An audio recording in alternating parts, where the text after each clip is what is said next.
बिस्मिल्लाहिर्रहमानिर्रहीम। अस्सलाम वालेकुम जी दोस्तों, क्या हाल है जी। उम्मीद करता हूँ कि आप सब लोग अल्लाह पाक की रहमत से बिल्कुल ठीक ठाक होंगे। आज के इस वीडियो में मैं आपको पथरी का इलाज बताऊंगा।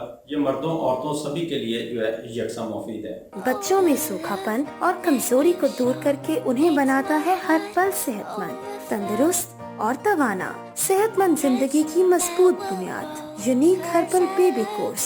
मुज़र असरात से पाक unique herbal baby course order करें और घर बैठे हासिल करें।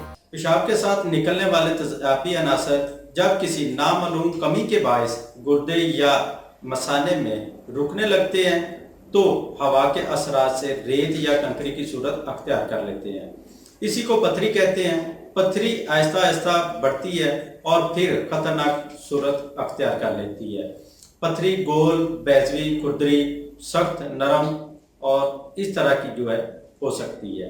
पथरी बन जाने पर मरीज बार बार पेशाब करता है और पेशाब जो है वो दर्द के साथ आता है। पेशाब रुक रुक कर आता है।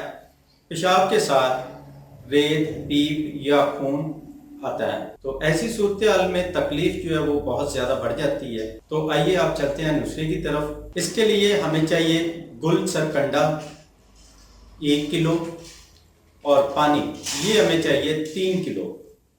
अब पानी में डाल के इसको उबालना शुरू कर दें, पकाना शुरू कर दें। जब 1 बोतल पानी रह जाए तो इसको छान के महफूज कर लें।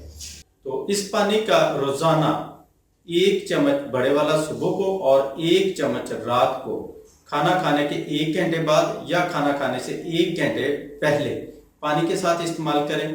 तो इंशाल्लाह चंद दिन के इस्तेमाल से पथरी जो है वो टूट कर बाहर निकलना शुरू हो जाएगी। तो इसके साथ परहेज जो है वो लाजमी है, परहेज जरूर करना है। सब्ज पत्तों वाली चीज़ें, सब्जियां, उनसे आपने मुकम्मल परहेज करना है। गोश्त नहीं खाना, फिश नहीं खानी। तो इसके साथ पानी जो है आपने ज़्यादा से ज़्यादा इस्तेमाल करना है।